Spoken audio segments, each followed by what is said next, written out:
applying for.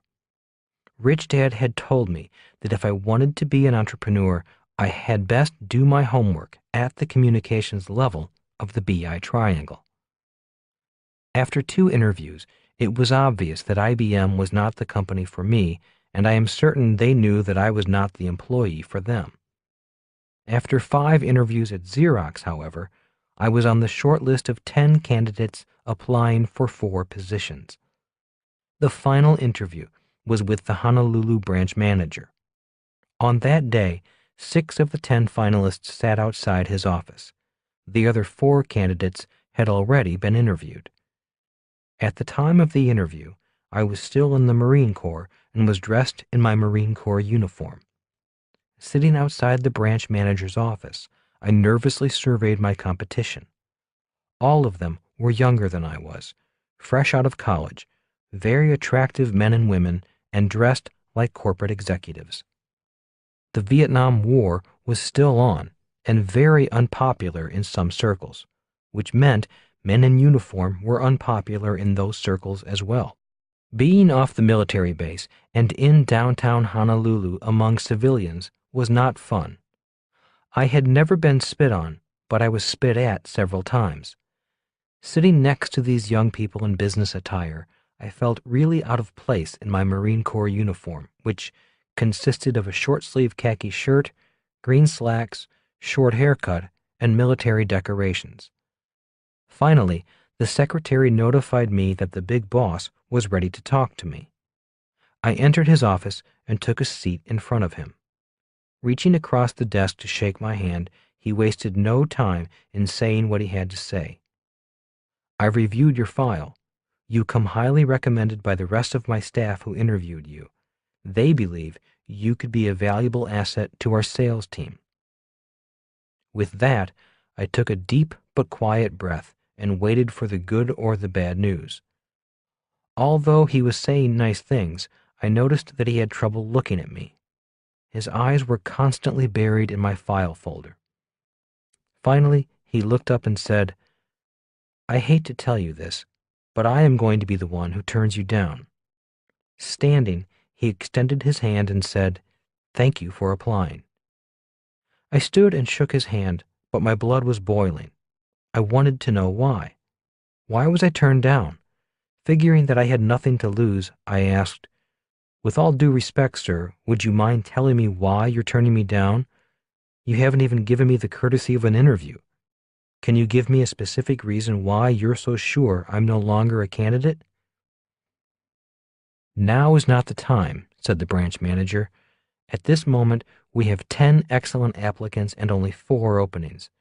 I wish we had more openings, but we don't. Why not wait a year and reapply? Maybe your chances will be better then. Now, if you'll excuse me, I need to continue interviewing the other candidates." Looking directly at him, I said, "Just give me a reason.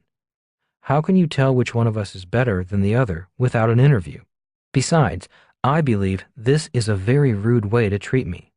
You have me come all the way over here and then do not even have the courtesy to interview me. So just tell me how you can make a decision without an interview. That is all I want to know." "Okay, if you must know, you are the only applicant without an MBA. You only have a bachelor's degree." With that, the branch manager walked to the door to show me out. "Just a minute," I said. "After earning my bachelor's degree from the Merchant Marine Academy, I've spent 5 years in the Marine Corps fighting a war no one wanted to fight. I did not have to go to war because I was sailing for the oil industry. I was employed by Standard Oil, which made me draft exempt, yet I volunteered anyway. And now you are telling me that you are not going to hire me because I didn't go back to college to get my master's degree? I had other things to do. There was a war to fight, and you are telling me that you'd rather hire draft dodgers who went to school?" "That is not what we are here to discuss. We are not here to discuss the war or our political inclinations," said the manager, who was about my age. "And yes, I am hiring people who went back to school. The job market is tight. We have many qualified applicants, so we can afford to be choosy. Right now, we are only hiring applicants with MBAs. That is how we are making our decision. Go back, get your MBA, and maybe then we'll talk." "So why wasn't I told this earlier?" I asked. "Why let me go through this process only to tell me now?" "We make exceptions for exceptional people," said the manager. "Even though you do not have a master's degree, our screeners thought you might have other qualities we are looking for. So far, my other managers thought you were good, but not exceptional." At that moment, I decided to become exceptional, or at least memorable. The manager held the door open and once again extended his hand for a weak handshake with a weak smile. Refusing to shake his hand, I asked in a loud voice, "Tell me something. What does a college degree have to do with sales?" With those words, all the other applicants with their MBAs turned their heads and stared at the open door. It shows character.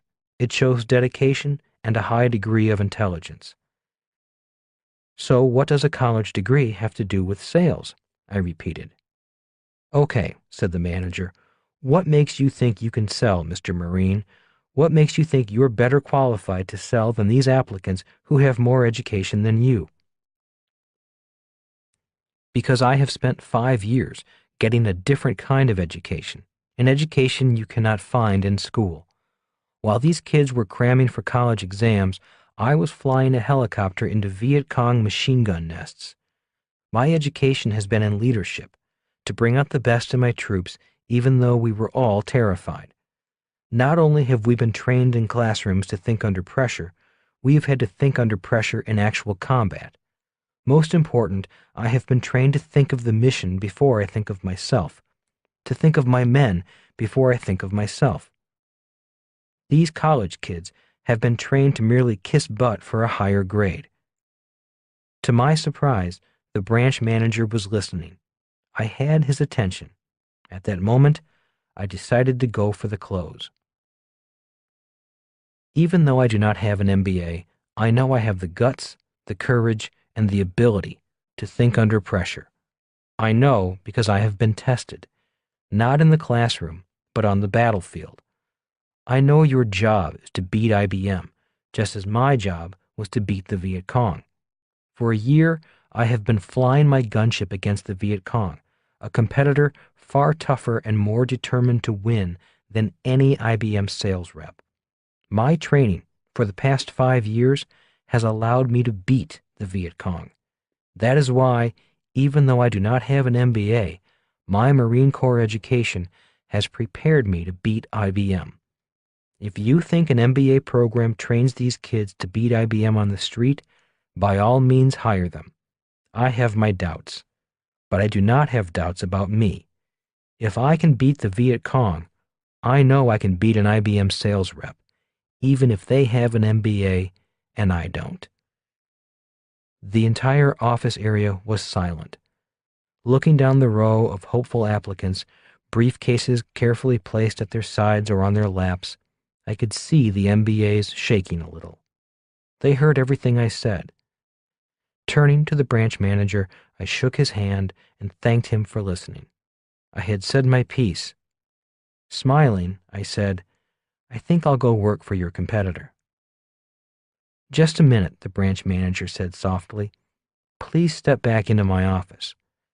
I do have the power to make an exception in spite of our current hiring policy."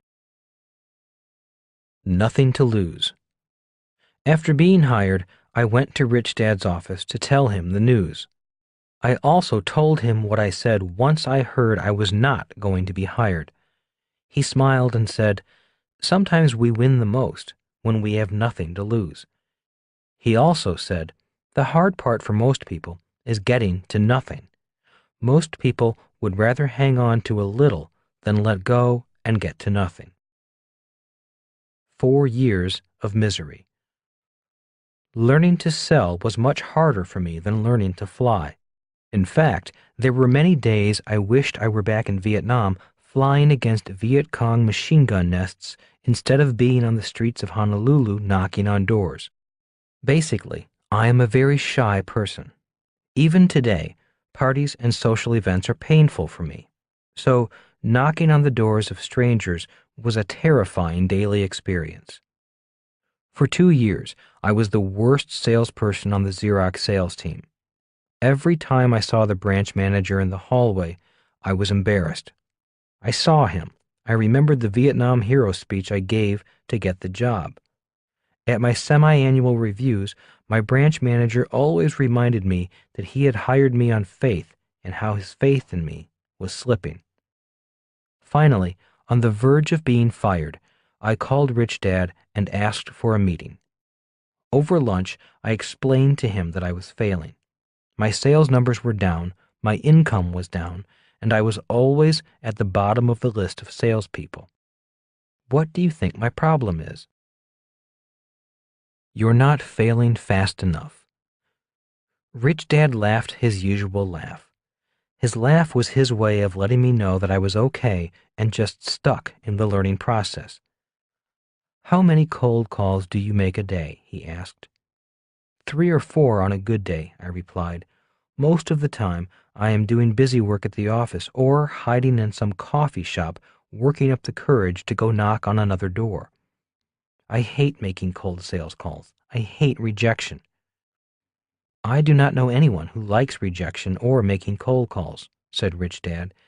Yet I do know people who have learned to overcome their fear of rejection and the fear of making cold calls. They became very successful people in spite of their fears. So how can I stop failing? I asked. Again, Rich Dad laughed and said, the way to stop failing is to fail faster. Fail faster? I whined. Are you kidding me? Why would I want to fail faster? If you don't fail faster, you'll fail anyway.